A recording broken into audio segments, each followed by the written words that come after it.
Look around and you will see it everywhere. Good people carrying bad excuses like heavy luggage they never set down. They blame the economy, the government, their childhood, their marriage, their boss, their age, their luck, even their blood. And yes, some of those things may be real obstacles. But if a man spends his life studying what hurt him, and never once studying what he can do next, he becomes something dangerous to himself, a permanent witness to his own suffering. There is a moment in every life when the story stops being an explanation and starts becoming a prison.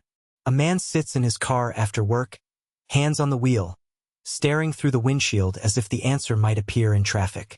A woman folds laundry in silence, carrying years of resentment in her shoulders. Another man opens his phone, scrolls, complains, scrolls again, and calls it rest. Different faces, same pattern. The mind keeps saying, "It's not my fault," and maybe that feels comforting for a while. But comfort is not freedom. The hard truth is this: when you surrender responsibility, you surrender power. Not all at once, not dramatically, but little by little, in the quiet places no one sees. You stop choosing. You stop deciding. You stop moving with purpose. Then one day you wake up and realize you have been asking life for permission to become strong. And life, as always, said nothing. This message is not meant to shame you. It is meant to wake you up. Because there is a deeper pain than failure, and that is the pain of knowing you could have done more and did not. There is a sharper wound than rejection, and that is self-betrayal. A man can survive hardship. He can survive debt, loss, disappointment, even loneliness. What he struggles to survive is the slow erosion of his own authority. So let me ask you something honestly. What excuse have you been protecting for too long? What story have you repeated so often that it started to feel like your identity? And if no one is coming to rescue you, what would it look like to finally rescue yourself? If this hits close to home, stay with me, because the next truth is even harder and far more useful. Most people never notice how quietly the mind begins to surrender. It does not happen in one dramatic moment. It happens in small, ordinary sentences repeated over years. That's just how life is. Nothing ever changes. It's too late for me. And slowly, without even realizing it, a man stops acting and starts explaining. He explains his debts, his fatigue, his failed marriage, his wasted youth, his bad luck, his difficult family, his unfair boss. He becomes fluent in suffering and powerless in practice. But there is a difference between pain and identity. Pain visits everyone. Victimhood is a decision. One is an event. The other is a home. And once a man moves into that home, he begins decorating it with excuses, as if regret could become furniture. He sits there in the dim light of his own self-pity, waiting for someone to knock on the door and rescue him. Yet no one is coming. Not the government, not the apology he never got, not the parent who should have been wiser, not the world that should have been fairer. No one is coming. This is where the mature man separates himself from the boy who complains. The boy asks, "Why did this happen to me?" The man asks, "What do I do now?" That question changes everything. It turns suffering into information. It turns disappointment into instruction. It turns the heavy silence of defeat into a plan. A man who accepts full responsibility does not deny reality. He studies it. He does not waste energy arguing with the past. He uses the past as a map. Think of a soldier in unfamiliar terrain. He does not curse the mountain for being steep. He does not insult the storm for being cold. He reads the conditions, adjusts his footing, and moves with purpose. That is the discipline many people never learn. They want life to be convenient before they are courageous. But courage comes first. Clarity comes after. And power is born the moment you stop asking for permission to live. If this is hitting a little too close to home, good. That means you are awake. And if you are awake, the next question is simple. What excuse have you been protecting because it helped you avoid change? There is a moment in every man's life when the excuses start to sound familiar, almost comforting. He says he is tired because the world is unfair. He says he is behind because he had bad luck. He says he is misunderstood because no one gave him a real chance. And for a while, those words soften the blow. They protect him from the harder truth. But protection is not progress. Comfort is not command. The strongest shift begins when a man stops arguing with reality and starts studying it. He looks at his life the way a soldier looks at a battlefield. Not with drama, not with self-pity, but with precision. What is broken? What is within reach? What can be improved today? This is where weak habits begin to die. Not in a dramatic speech, but in a quiet decision. The decision to stop asking, "Why did this happen to me?" and start asking, "What is my next move?" A wise man once said that responsibility is heavy only for the man who has spent too long pretending he carries nothing. At first, it feels brutal to admit, "This is mine to fix."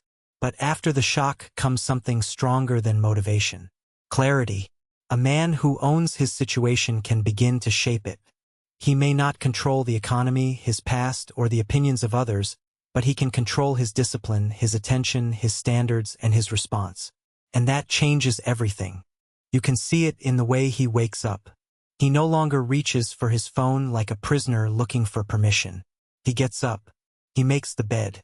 He handles the task in front of him. He speaks less about what he deserves and more about what he is willing to do. This is not punishment. It is recovery. It is the return of self-respect. And if this is hitting something deep in you, good. Sometimes the truth has to sting before it can heal. Ask yourself honestly, which excuse have you been defending the longest? Which story has kept you small while convincing you that you were being realistic? Because once a man sees the pattern, he cannot unsee it. And once he stops feeding the victim, something new begins to rise. At some point, every man has to sit alone with the truth of his own life. Not the polished version he shows the world.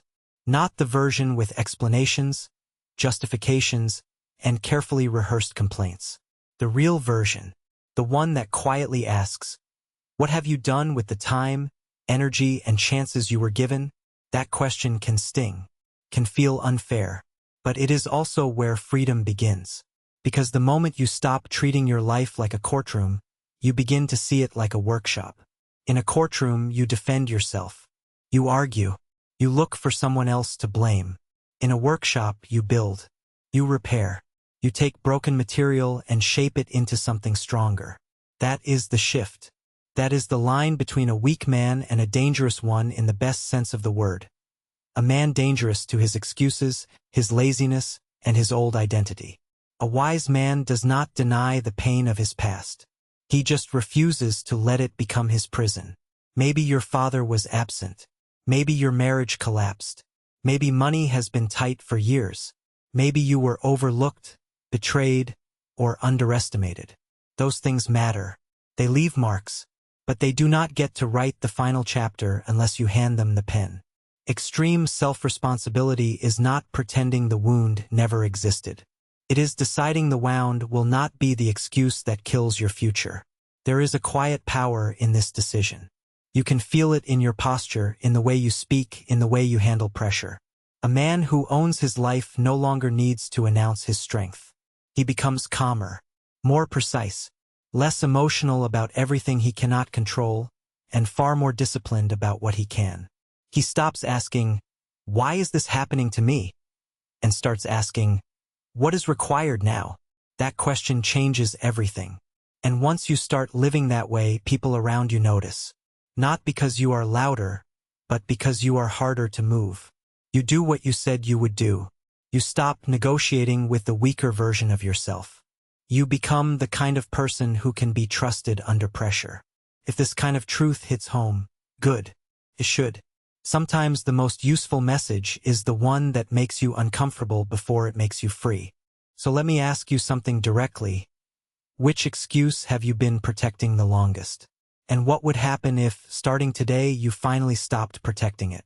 There comes a moment in every man's life when the excuses stop sounding intelligent and start sounding expensive. At first, blame feels comforting. It gives a tired mind somewhere to rest. The job is unfair. The marriage is broken. The world changed. The economy collapsed. Yes, all of that may be true, and still it leaves you exactly where you were. Standing still, bleeding time, handing away the steering wheel of your life to forces that do not care if you rise or fall. A wise man does not deny reality. He studies it. He names it. Then he asks the harder question, what is mine to carry?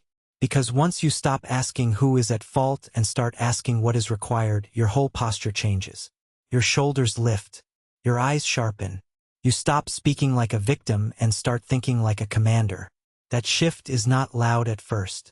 It happens in private, in the quiet moments when no one is applauding, when the room is dark and your own thoughts are the only company you have. Maybe you have spent years saying, I can't because, but every time you repeat that sentence, you train your mind to remain weak. A weak man protects his pain. A strong man uses it. He looks at the same wound and says, this will teach me. He looks at the same setback and says, this will strengthen me. That is not optimism. That is discipline. That is stoic clarity. It means you stop negotiating with reality and begin working with it. I have seen men transform when they finally understand this. The man who used to complain about his body begins walking every morning. The man who used to blame his past begins learning new skills. The man who used to wait for respect begins behaving in a way that commands it. Nothing magical happens. No sabierais. But something more powerful is born, ownership. And ownership is where dignity lives. If this message is landing hard, good. It should. Sometimes the truth feels like pressure before it feels like freedom. But ask yourself honestly, how much of your suffering is caused by what happened, and how much by the story you keep repeating about it? And if you are ready to stop protecting the excuse, then you are already closer to your next life than you think. Stay with me because the final step is where the old identity breaks completely and the man who takes action finally emerges. And this is where the lesson becomes real. Because once a man finally stops pointing outward, something powerful happens inside him. The noise gets quieter. The anger has nowhere to hide. The excuses lose their grip. He begins to see that his life was never a prison built only by circumstance, but also by the stories he kept repeating to himself in the dark. Maybe that was you. Maybe for years you said the job was the problem, the marriage was the problem, the past was the problem, the world was the problem. And yes, some of those things may have hurt you. Some may have wounded you deeply. But pain and responsibility are not enemies. Pain is what happened to you. Responsibility is what you do next. That is the turning point. Not when life gets easier, but when you stop asking life for permission. Picture a man sitting alone after a long day, the house quiet, the phone face down on the table, the weight of another unfinished year pressing on his chest. He is tired of promising himself tomorrow, tired of negotiating with his weakness. Then, finally, he hears the truth without flinching. No one is coming. No rescue is on the way. And strangely, that truth does not crush him, freeze him, because if no one is coming, then he is not powerless. He is available. He is awake. He is capable of moving first. That is the masculine discipline this world tries to soften out of men. Not arrogance, not domination, but ownership. The ability to say, this is my life. This is my mind. This is my next move. From that moment forward, every problem becomes a field of action. Every setback becomes training. Every failure becomes information. Every hard season becomes a forge. And if this message is hitting something deep in you, take that as a good sign.